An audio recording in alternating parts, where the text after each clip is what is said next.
Oh, yeah, you caught me. Reading poetry again. You never know what's going to happen in this room. Well, if you don't know who I am, let me introduce myself. I'm Micah Heatwell, and I'm here to teach you a little bit about poetry. Well, let me talk to you a little bit about it, and we'll see if we can get you started on this crazy addiction that's known as poetry.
Okay, let me start off by telling you that poetry is not meant just to be read and to be dissected and to tear it down line by line and to just dig in and figure out what does this mean. Poetry is written to experience emotions. It's written to be consumed and to penetrate your soul and to work its way into the core of who you are.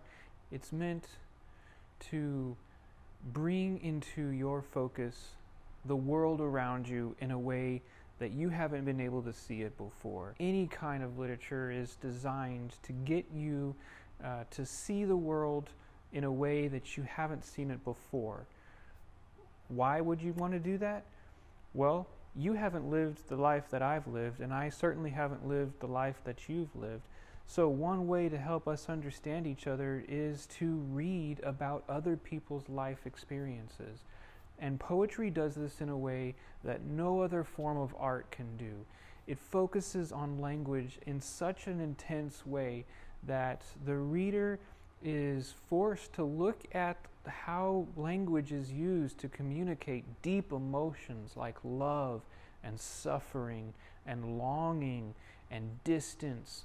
All the scope of emotions that you can imagine. Poetry is the best form of the written word to convey the wide array of emotions that the human experience is meant to have. Alright, so before we get started, I just want to talk to you about a few basic terms that I'm going to be using when discussing poems in these videos. So number one is when you see lines grouped together like this over here, these are referred to as stanzas. Also, when I'm talking about the I in the poem, that when it says I or you or we, I'm not going to refer to that as the poet or as anybody specific unless it's mentioned in the poem.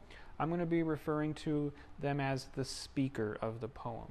The reason that I use the term the speaker of the poem is you can't assume that the words of the poem are a direct reflection of the author's experience. Sometimes the author is reflecting about other people's experiences or is relating an idea that they've seen but maybe not experienced personally, but still have something to say about it. And so when I say the speaker, I'm just referring to whoever that being is that's communicating the words of the poem to you.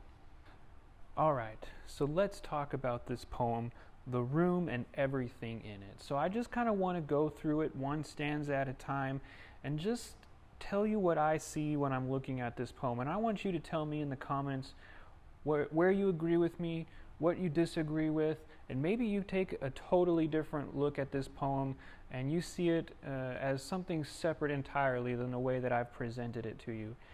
And that's fine. I hope that you do. I hope that when you look at this poem, you're able to read your own experiences into the lines on the page. Because I don't have the authoritative opinion on what this poem is about, but I do have an opinion based upon my understanding of what's going on in each individual stanza and how it comes together as a whole. And so my understanding, the way that I'm going to break down this poem for you, is designed not to necessarily say you have to see this poem the same way that I see it, but it's to give you some insight into how I look at a poem and how I kind of make sense of the individual parts and how I make sense of it as one collective piece. So, what is this doing here? I mean, does it actually do erasing? I don't know. Let's test it out.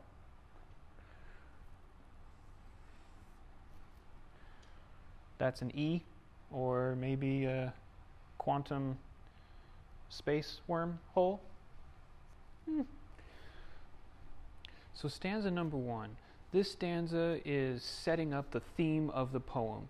We see the speaker taking a look around the room, just trying to take in all of the different images that they see around the room, because they recognize that at some time in the future, they're going to want to think back to this moment, to a time when things were going well and love was in the speaker's life. And so they're just taking stock of what's around them, saying, hey, I want to remember things as they are right now, because sometime later I'm going to want to look back on this and remember what it felt like to be in this moment.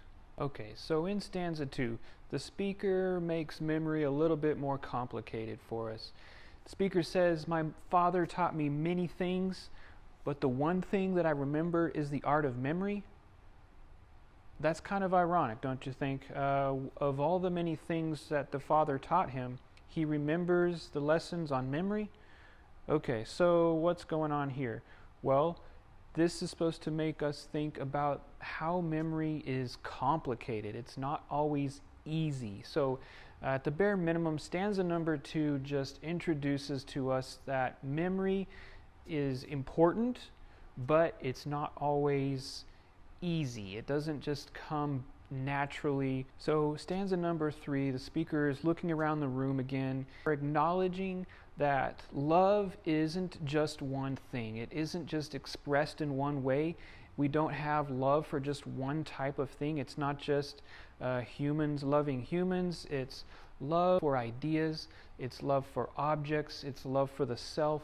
Love is complicated, and we have love for a wide variety of things. And so the speaker is just kind of acknowledging the many ways that love is in our life. So stanzas 4 and 5 bring in the love between lovers. So it talks about the love cries and how they were recent, and yet in the poem they become kind of symbolic for distance. Because love is a journey. It's not just one moment. It's a long series of moments, and sometimes there can be a long time between those important moments. But it is that distance between those important moments in life that heighten the significance of those times that you really want to remember. And that's kind of indicated here in the stanzas 4 and 5, where the love cries, which were a thing in recent past, become a symbol for distance, recognizing the space between those big moments. The speaker also talks about the scent of the moment and how scent is mysterious. It has this way of attaching memories to a smell. I'm sure you've had this experience yourself, where you're walking through the mall, you're walking to your grandma's house, and that smell of bacon comes up and it reminds you of something from back home. Or maybe you're at the cafe and you smell bacon and it makes you wish you were back home having that homemade breakfast with your grandma. Scent is mysterious, and so what the speaker is trying to say in this part of the poem is that your scent is mystifying to me, in that it's both pain and desire and love. Alright, so if this wasn't deep enough, now the speaker in stanza 6 brings God into the equation. He sees God's face through the sun shining on the wall. He also looks inwardly as well. His soul is the face that he can't see. So in this stanza, the speaker is bringing the divine into this idea of memory and love. So in stanza 7, the speaker brings us back to the things that are in his immediate surrounding, the room around him. And again, just bringing up the importance of acknowledging their significance in that moment, and his memory of those things, how he uses them to understand love and desire, and some of these big concepts that every one of us struggles with. So the speaker is saying, I need to remember these things because sometime in the future I'm going to need to come back to this moment. But stanza 8 is looking to that time when he's going to have to think of this past moment, and we see that memory doesn't hold up perfectly the way that the speaker wants it to, or the way that they maybe thought it might. So in this moment, we see the speaker's memory eroding to a degree. The speaker feels like their body is estranged. They also, addressing their lover, say, when your eyes are closed, I'm no longer in existence. When you can't see me, I'm not here. The memories just start to erode and to fray off into incongruity. The speaker has forgotten what they were trying to remember. And in stanza 9, it disintegrates even more into these clipped images. But these images hold so much weight in them. The speaker indicates that my body isn't who I am. I take that to mean that who the speaker is isn't defined by their physical body, but by so much more than that. It's by these staggering memories. It's by the connections, the love, the lost love, the distance between those significant moments. That's what the speaker is defined by, but the speaker's body in this moment is betraying them. It's the details of the speaker's lover that seem to come back strongest in this moment. The physical details of her body and the things that he remembers about that, or what kind of are the last words that we see from the speaker before they get to the final statements about the significance of love and death and memory, and how all of those things are working together in this poem.